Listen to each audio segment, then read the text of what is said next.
కీర్తనలు 119వ అధ్యాయం 57వ వచనం నుంచి 64వ వచనం వరకు. యెహోవా నీవే నా భాగము, నీ వాక్యములను అనుసరించి నడుచుకుందునని నేను నిశ్చయించుకుని ఉన్నాను. కటాక్షం ఉంచుమని నా పూర్ణ హృదయంతో నేను బతిమాలుకొనుచున్నాను. నీవిచ్చిన మాట చొప్పున నన్ను కరుణింపము. నా మార్గములో నేను పరిశీలన చేసుకుంటుని, నీ శాసనముల తట్టు మరలుకొంటిని. నీ ఆజ్ఞలను అనుసరించుటకు నేను జాగు చేయగా త్వరపడి తిని. భక్తిహీనుల పాశంలో నన్ను చుట్టుకొని ఉన్నను, నీ ధర్మశాస్త్రంను నేను మరువలేదు. న్యాయమైన నీ విధులను బట్టి నీకు కృతజ్ఞతాస్తుతులు చెల్లించుటకు అర్ధరాత్రి వేళ నేను మేల్కొనివాడను. నీ యందు భయభక్తులు గల వారందరికీ, నీ ఉపదేశములను అనుసరించు వారికి నేను చెలికాడను. యెహోవా, భూమి నీ కృపతో నిండి ఉన్నది, నీ కట్టడలను నాకు బోధింపుము. ఈ 8 వచనాలు ఈ కీర్తనలోని 8వ భాగంలోని 8 వచనాలు. ఈ 8 వచనాలు హే అనేటువంటి అక్షర ఆధారంగా పలకబడినటువంటి 8 వచనాలు. ఇది మనం చదివినటువంటి 7వ భాగానికి అనుసంధానంగా పలకబడినటువంటి మాటలుగా కూడా మనం గమనిస్తాం. ఇక్కడ 54వ వచనంలో, యాత్రికుడనైన నేను నా బసలో పాటలు పాడుటకు నీ కట్టడల హేతువులాయను. ఇక్కడ 57వ వచనంలో చూస్తే, యెహోవా నీవే నా భాగము. అనగా ఈ యాత్రికుడిగా ఈ లోకంలో భూమి మీద ఈ మట్టితో నిర్మించబడినటువంటి శరీరంతో జీవిస్తున్నటువంటి కీర్తనకారుడు రాబోయేటువంటి దినాలలో మన ప్రభు అయిన యేసుక్రీస్తు మహిమతోటి ఈ భూలోకంలోనికి మరలా తిరిగి వచ్చి తన రాజ్యాన్ని స్థాపించేటువంటి సమయంలో ఆయనతో పాటుగా ఉండగలగటానికి అవసరమైనటువంటి విధంగా తన జీవితాన్ని జీవిస్తున్నటువంటి వాడుగా ఈ కీర్తనలో కనబడతాడు. దానిలో నీవే నా భాగం అని చెప్తున్నాడు. ఇక్కడ అతడు దావీదు రాజుగా ఉన్నాడు, లేదు రాజుగా ఉండటానికి అభిషేకించబడిన వాడు, ఒకవేళ ఈ కీర్తన ముందుగా కనుక రాసి ఉన్నట్లయితే. అలాగే విశ్వాసులైన మనందరము కూడా 1 పేతురు 2వ అధ్యాయం 9-10 వచనాల్లో చెప్పబడినట్లుగా రాజులైన యాజక సమూహము. తర్వాత ప్రకటన గ్రంథం 1వ అధ్యాయంలో చెప్పబడినట్లుగా మనలను రాజులుగా యాజకులుగా ఉండటానికి పిలువబడిన వారమని. తర్వాత ప్రకటన గ్రంథం 20వ అధ్యాయం 4వ వచనంలోను 6వ వచనంలోను మొదటి పునరుద్ధానంలో పాలు పొందువారు ధన్యులు, వారు ప్రభు అయిన యేసుక్రీస్తుతో కూడా 1000 సంవత్సరాలు పరిపాలన చేయుదురు అని, ఆయనకు దేవునికి రాజులుగాను యాజకులుగాను ఉందరని వ్రాయబడినది. కనుక అటువంటి నిరీక్షణ ఆధారంగా కలిగినటువంటి వ్యక్తులు వారు చెబుతున్నటువంటి మాట ఏంటంటే, నీవే నా భాగము. అనగా నీలో నీవు ఏదైతే నీ వాక్యం ద్వారా ఇవన్నీ కూడా మరి భూలోక సంబంధమైన నన్ను ఇంత ఉన్నతంగా హెచ్చించి పరలోక స్థలాలలో ఇవ్వబడినటువంటి ఆత్మ సంబంధమైన ప్రతి ఆశీర్వాదములో పాలు పొందుటకు పిలిచి ఉండగా, దానికి కారణమైనటువంటి ఈ ఆశీర్వాదాలన్నిటికీ కారణమైనటువంటి నీవే నాకు చెందినవాడువు, అది నువ్వే నా భాగము అని కీర్తన 16వ అధ్యాయం 5వ వచనంలో కూడా చెప్తాడు. మనం చూద్దాం, చూడండి. కీర్తనలు 16:5. యెహోవా నా స్వాస్థ్య భాగము, నా పానీయ భాగము, నీవే నా భాగమును కాపాడుచున్నావు. ఇది దావీదు రచించినటువంటి దావీదు రసిక కావ్యంలో ఒకటి. దానిలో ఇక్కడ మనం కూడా చూసినట్లయితే విశ్వాసులమైన మనందరికీ కూడా ప్రభు పరలోక సంబంధమైన స్థలాలలో ఆత్మ సంబంధమైన ప్రతి ఆశీర్వాదాన్ని మనం అనుగ్రహించి ఉండగా, ఈ మట్టి దేహం ఇక్కడ విడిచిపెట్టబడి మహిమ కలిగినటువంటి శరీరాన్ని ధరించబోవటానికి మనల్ని పిలిచి ఉండగా, దేవుని యొక్క జీవము దేవదూతలకు కూడా అనుగ్రహించబడినటువంటి జీవం మనకు అనుగ్రహించి ఆ దేహంలో మహిమ కలిగిన శరీరంలో ఎల్లప్పుడూ ఉండగలిగేటట్లుగా చేసి సదాకాలము ఆయనతో ఉండగలగటానికి మనల్ని సిద్ధపరుస్తున్నటువంటి ఆయన మనకు భాగంగా ఈ కీర్తనకారుడు గుర్తించాడు. కనుక మనం విశ్వాసులైన మనం కూడా ఈ లోకంలో మనకు కలిగినవి, లేనివి, లేక కావాలనుకుంటున్నవి, వాటన్నిటికంటే ఉన్నతమైనటువంటి విధంగా దేవుడు ఎవరు, ఆయన మనపక్షంగా కలిగిన తలంపులేమిటి, దాని కొరకై ఆయన మనలో జరిగిస్తున్న కార్యం ఏమిటి, దేనికి మనం ఏ విధంగా రాబోయే దినాలలో సిద్ధపడాలి అనేటువంటి ఆలోచన కలిగి ఉన్నట్లయితే ఈ కీర్తనకారుడితోటి మనం సరైనటువంటి విధంగా ఈ కీర్తనతో మనం కూడా ప్రయాణించగలం. అది గుర్తెరిగినటువంటి అతను, నీ వాక్యములను అనుసరించి నడుచుకుందునని నేను నిశ్చయించుకున్నాను. కనుక నీవు నాకు పరలోకములో ఎవరు సమీపింపురాని తేజస్సులో మహిమలో నివసించుతున్నటువంటి నీవు నాకు భాగంగా దయచేయబడి నేను నీలో ఆనందించాలి అంటే నేను దానికి సంబంధించినటువంటి విధంగా యోగ్యమైన రీతిలో నడుచుకోవాలి. చూడండి, లూకా సువార్త 20వ అధ్యాయం 35వ వచనం. పరమును మృతుల పునరుద్ధానమును పొందుటకు యోగ్యులని ఎంచబడిన వారు. అంటే ఇది ఉచితంగా రక్షణ అయితే అనేక మంది పొంది ఉన్నారు, కానీ పరమును అనగా ఆయనతో పాటు ఉండగలిగి ఆయనను స్వాస్థ్యంగా పొందగలిగినటువంటి వారును, లేకపోతే మృతులలో నుంచి కొంతమంది మాత్రమే పునరుద్ధానంలో మొదటి పునరుద్ధానంలో పాలు పొందగలిగిన వారు, లేక నీతిమంతుల పునరుద్ధానంలో పాలు పొందిన వారు, లేక శ్రేష్టమైన పునరుద్ధానంలో పాలు పొందిన వారు, వీరందరూ కూడా యోగ్యులుగా ఎంచబడతారు. అంటే వీటికి ఎవరైతే యోగ్యులుగా ఎంచబడతారో అని చెప్తున్నాడు. దాని కొరకు నీ వాక్యములను అనుసరించి నడుచుకుందని నేను నిశ్చయించుకున్నాను. ఒకవేళ రక్షించబడి అందరూ కూడా సరైన విధంగా జీవించకపోయినప్పటికీ కూడా ఆయనను భాగంగా పొందటం అనేటువంటిది కనుక అయినట్లయితే, మరి కీర్తనకారుడు చెప్పినట్లుగా నీ వాక్యములను అనుసరించి నడుచుకుందునని నేను నిశ్చయించుకున్నానని చెప్పవసరం లేదు. అలా చెప్పట్లేదు. అలా కాకుండా నేను భాగంగా పొందుదమని ఆ నిరీక్షణ నాకు ఇవ్వబడి ఉండగా, నేను యాత్రికుడిన ఈ బస్సులో జీవిస్తుండగా పొందబోతున్నటువంటి మహిమలో పాలు పొందుటకు, నీతో కలిసి ఉండటకు, నిన్ను భాగంగా పొందగలుగుటకు, నీ దానిలో నేను భాగంగా పొందగలుగుటకు నీ వాక్యములను అనుసరించి నడుచుకుందునని నిశ్చయించుకుంటున్నాను. తర్వాత 58వ వచనం. కటాక్షించుమని నా పూర్ణ హృదయముతో నేను బతిమాలు కొనుచున్నాను. అనగా నీవు నన్ను పిలిచిన పిలుపులో నేను మధ్యలో దిగబడిపోకుండా, ఈ లోకము ఈ శరీరము నన్ను భ్రమపరిచి నీ నుంచి దూరంగా వెళ్ళేటువంటి ఏదైనా ఉన్నట్లయితే నన్ను కడతీర్చు వరకు, చివరి వరకు, నా జీవితయాత్ర ముగియ వరకు నన్ను విడిచిపెట్టకుండా నీ కనికరాన్ని నా పక్షంగా కనపరిచి, అంటే నీ కృప చొప్పున, నీ బలం చొప్పున, నీ ఆత్మ యొక్క ప్రభావం చొప్పున నీవు నాలో కుమ్మరించినటువంటి ఆ పరలోక సంబంధమైన పునరుద్ధాన జీవం ద్వారా, దేని ద్వారా అయితే నేను జయం పొందగలను అది నాలో సమృద్ధిగా పనిచేయడం ద్వారా అలా చేయనట్లుగా చేయమని నేను బతిమాలు పొందుతున్నాను. చూడండి, అది వరంగా మనకి ఇవ్వబడి ఉండగా ఆ జీవం మనలో సమృద్ధిగా పనిచేసి పాప మరణముల నియమం నుంచి ప్రతిరోజు జయం పొందినటువంటి అనుభవంలో జీవించగలుగుటకు దేవుడి యొక్క కనికరాన్ని కీర్తనకారుడు తన జీవితంలో కోరుకుంటూ బతిమాడుతున్నాడు. కనుక మనం చేయవలసిన ప్రార్థనలో ప్రతిరోజు మనలో ఈ శరీరంలో జీవించుతున్నంత కాలము జరిగేటువంటి సంఘర్షణలో దేవుడు మనకు అనుగ్రహించినటువంటి ఆ పునరుద్ధాన జీవం ఆత్మ ద్వారా చక్కగా బలంగా పనిచేసి ప్రభు సంబంధమైనటువంటి జీవితాన్ని విశ్వాసంతో జీవించగలిగేటికి ఏదైతే కనికరం అవసరమైనదో అది కావాలని అతడు బతిమాలు కొడుతున్నట్లుగా తన వాక్యంలో చెప్తున్నాడు. తర్వాత 59వ వచనం. నా మార్గంలో నేను పరిశీలన చేసుకుంటేనే నీ శాసనముల తట్టు మరలుకొంటిని. కనుక అలా నడుచుకునేటువంటి సందర్భంలో ఒకవేళ నా శరీరం కానీ ఎక్కడైనా నీకు లోబడకుండా, ఆత్మకు తావివ్వకుండా శరీరానుసారంగా నడుచుకునేటువంటి మార్గం ఏదైనా ఉన్నదా, అది నేను పరీక్షించుకున్నాను. అలా పరీక్షించుకొని నీ శాసనముల తట్టు మరలుకుంటుని. ఎక్కడైనా కొన్ని కనబడినట్లయితే నేను నీ శాసనముల తట్టు వెంటనే మరలుకున్నాను.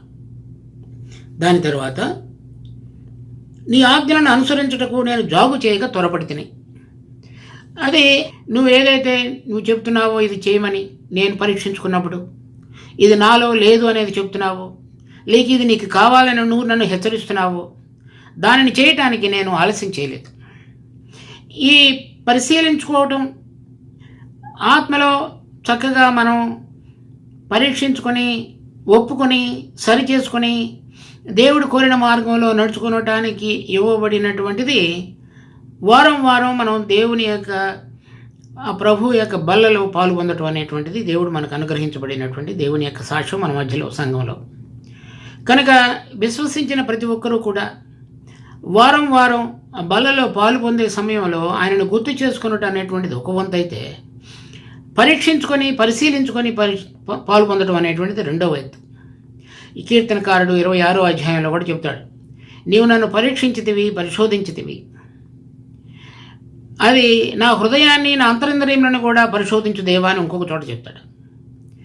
కనుక మనకు సహజంగా మనల్ని మనం పరీక్షించుకున్నప్పుడు అన్నీ చక్కగా కనపడవచ్చు. కానీ ఆత్మ కనుక మనం పూర్తి స్వాతంత్ర్యాన్ని కనుక ఇచ్చినట్లయితే ఆయన మనలో దేవుని యొక్క కంటితోటి, దేవుని యొక్క వెలుగులో మనలో ఉన్నటువంటి చీకటి, తప్పిపోయినతనాన్ని, శరీరతత్వాన్ని, లోకాన్ని ప్రేమించేటువంటి హృదయపూర్వకంగా లేనటువంటి తనాన్ని మనకు చక్కగా తెలియపరుస్తాడు. అలా తెలియపరచబడినటువంటి ఒక వ్యక్తి వెంటనే ఏం చెప్తున్నాడంటే, నీ శాసనంలో తట్టు నేను మరలుకున్నాను, తర్వాత నేను జాగు చేయక త్వరపడితిని. అంటే నేను ఎక్కడైతే ఇన్ని సంవత్సరాలు సరైన విధంగా జీవించలేదో అవి సరైన విధంగా జీవించడానికి నేను త్వరపడ్డాను అని చెప్తున్నాడు. ఇది మన జీవితాలలో చాలాసార్లు చూసినప్పుడు కొన్ని విషయాలను మనకు తప్పు అని తెలిసినప్పటికీ దానిని సమర్థించుకుంటూ ఉండడానికి ప్రయత్నం చేయటం, లేక కొంతకాలం తర్వాత నేను దీన్ని సరి చేసుకుంటానని చెప్పడం జరుగుతూ ఉంటుంది. అలాంటిది కీర్తనకారుడు చెప్పటం లేదు. ఎందుకంటే యెహోవా నాకు స్వాస్థ్యము, నీవే నా భాగం అని చెప్పినప్పుడు భూమికి ఆకాశమునకు సృష్టికర్త, సమస్తమును చక్కగా నిర్వహించుతున్నటువంటి గొప్ప ప్రభావం కలిగిన మన దేవుడు మనకు స్వాస్థ్యంగా పొందుట అనేటువంటి దానిని యొక్క విలువను గుర్తెరిగినప్పుడు ఏది శరీర సంబంధమైనదో దానిని సరి చేసుకోవటం, ఏది లోక సంబంధమైనదో దాన్ని విడిచిపెట్టడం, ఏది ఆత్మ సంబంధమైనదో దాన్ని హత్తుకోవటం, ఏది పరలోక సంబంధమైనదో దానిని ప్రేమించడం, ఆ విషయాలన్నిటిలో కూడా మరలుకొని జాగు చేయక త్వరపడినట్లుగా కీర్తనకారుడి యొక్క రచనలో మనం చూస్తాం. కనుక ఎవరైతే ఆ రాబోతున్న మహిమకు, ఆయనలో భాగాన్ని పొందడానికి ఇష్టపడుతున్నటువంటి పరిశుద్ధమైనటువంటి పిలుపులో పాలు పొందిన విశ్వాసులు ఉన్నారో వారందరూ చేయవలసినటువంటి తక్షణ కర్తవ్యం ఇది. 61వ వచనం, భక్తిహీనుల పాశములను నన్ను చుట్టుకుని ఉన్నాను, నీ ధర్మశాస్త్రమును నేను మరువలేదు. మన ప్రభువైన యేసుక్రీస్తు సిలువ వేయబడటానికి మునుపు ఉన్నటువంటి పరిస్థితులు, ఆయన తండ్రి యొక్క చిత్తమును నెరవేర్చడానికి వచ్చి ఉండగా గెత్సెమనే తోటలో చెమట రక్తం వలె కారుట అనేటువంటిది. అదే కీర్తనకారుడు 2వ అధ్యాయంలో కూడా చెప్తాడు, వారు తెలియక వారి పాశంలో నన్ను చుట్టుకుని ఉన్నవి అని. చూడండి, కీర్తన 2వ అధ్యాయం 2వ వచనం, మనము వారి కట్లను తెంపుదుము రండి, వారి పాశములను మన యొద్ద నుండి పారువేయదుము రండి అని చెప్పుకొనొచ్చు. అంటే దేవుడు మన మీద ఉంచబడినటువంటి కట్లను ఎందుకని. 3వ వచనం, భూరాజులు యెహోవాను ఆయనకు అభిషక్తునికి విరోధముగా నిలబడి ఉన్నారు, ఏలికలు ఏకీభవించి ఆలోచన చేయుచున్నారు. ఈ వాళ్ళందరూ కూడా ప్రభు అయిన యేసుక్రీస్తును బంధించి ఉంచాలనేటువంటి విషయంలో ఉన్నారు. కానీ తండ్రి అయినటువంటి దేవుడు మరణ పాశములన్నిటినీ కూడా తొలగించి 3వ దిన ఆయన మృతుల్లో నుంచి లేపి ఉన్నాడు. ఈ మనలను లేక ఈ సద్భక్తితో బ్రతుకును ఉద్దేశించుతూ దేవునికి ఇష్టకరమైనటువంటి మార్గంలో నడవటానికి, తమ మార్గములను పరిశీలించుకొని సరిచేసుకొని ఆయన ఆజ్ఞలను గైకొనటానికి ఇష్టపడినటువంటి ప్రతి ఒక్క విశ్వాస జీవితంలో కూడా పౌలు కూడా తన జీవితంలో ఈ అపోస్తుల కార్యం 9వ అధ్యాయం వరకు దేవునికి వ్యతిరేకంగా నడిచినవాడు. ఒక్కసారి ఎప్పుడైతే ప్రభు అయిన యేసుక్రీస్తు అతనికి ప్రత్యక్షమై అతని కన్నులు తెరవబడి దేవుని యొక్క ప్రత్యక్షతలోనికి రాబడి ఉన్నాడో అప్పటి నుంచి అతని యొక్క జీవితంలో చివరి వరకు జరిగినటువంటి సంఘటనలన్నీ కూడా అనేక మంది భక్తిహీనులు, అంటే యూదులు అని దేవుడిని ఎరిగిన వారని చెప్పుకుంటూ జరిగించినటువంటి అనేకమైన క్రియలు అతనికి వ్యతిరేకంగా జరిగించారు. అలా ప్రతి ఒక్క విశ్వాస జీవితంలో కూడా అనేక మంది అటువంటి సంఘర్షణలు ఎదుర్కొనేవారుగా ఉంటారు. కానీ నేను నీ ధర్మశాస్త్రమును మరువలేదు అనగా దేవుడు ఏదైతే వారికి అప్పగించున్నాడో దాని కొరకు యథార్థమైనటువంటి హృదయంతో, పరిపూర్ణ హృదయంతో ఆయనను వెంబడించిన వారుగా చేయబడ్డారు.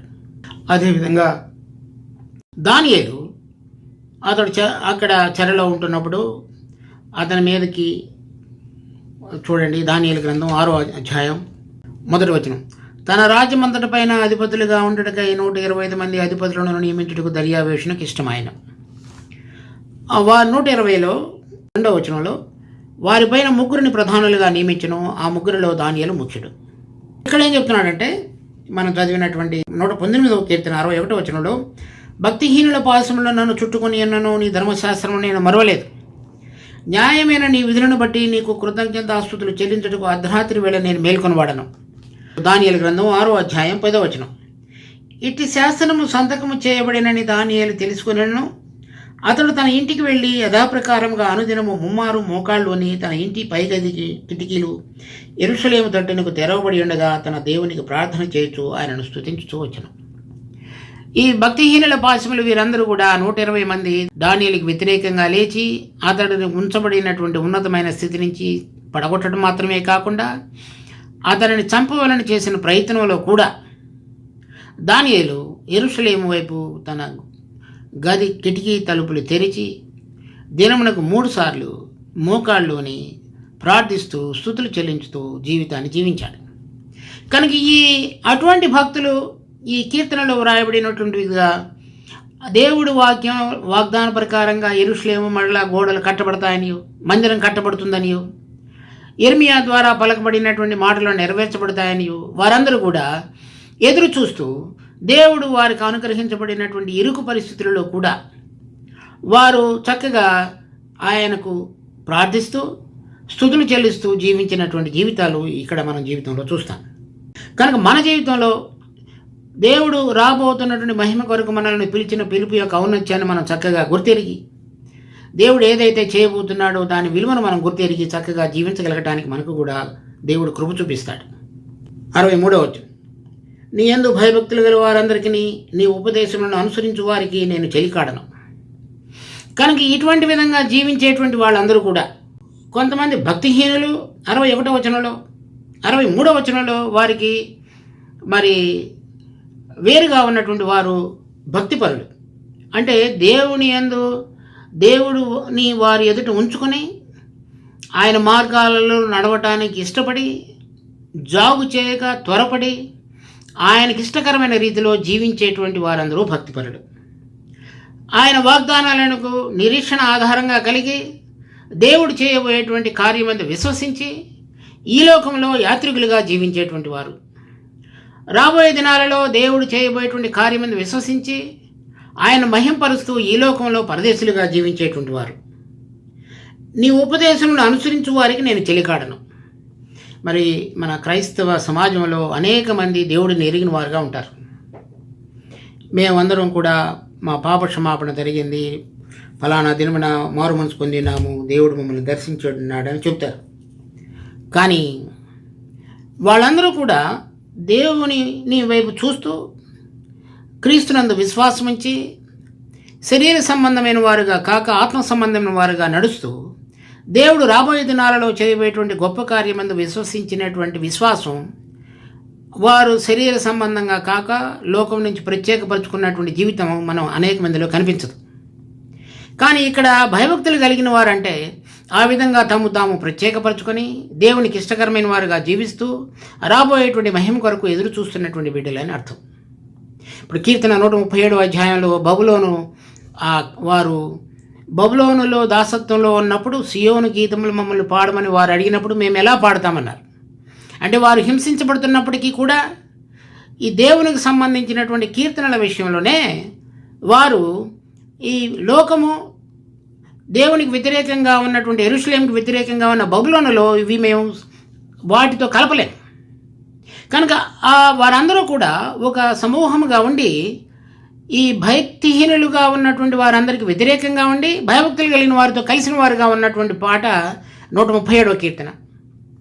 లేక దానియేలుతో పాటుగా ఉన్నటువంటి అతని మిత్రులు, లేక దావీదుతో ఉన్నటువంటి కొంతమంది అందరూ అనేక మంది యోధులు, అంటే దావీదును రాజుగా గుర్తెరిగి కష్టములలో ఇబ్బందులలో ఆయనతో పాటుగా నడిచినటువంటి భయభక్తులు కలిగిన వారు, మన ప్రభు అయిన యేసుక్రీస్తుతో కూడా ఉన్నటువంటి ఆ 11 మంది శిష్యులు, ఒక అతను లోకమును ప్రేమించి ప్రభువుని అమ్మినవాడు కనుక అతను కాదు, మిగిలిన వారు ఏ విధంగా అయితే వారి ప్రాణములను కూడా త్యజించి దేవునికి ఇష్టపూర్వకంగా నడిచినటువంటి పౌలు, మిగిలినటువంటి అందరూ అనేక మంది అపోస్తలులు.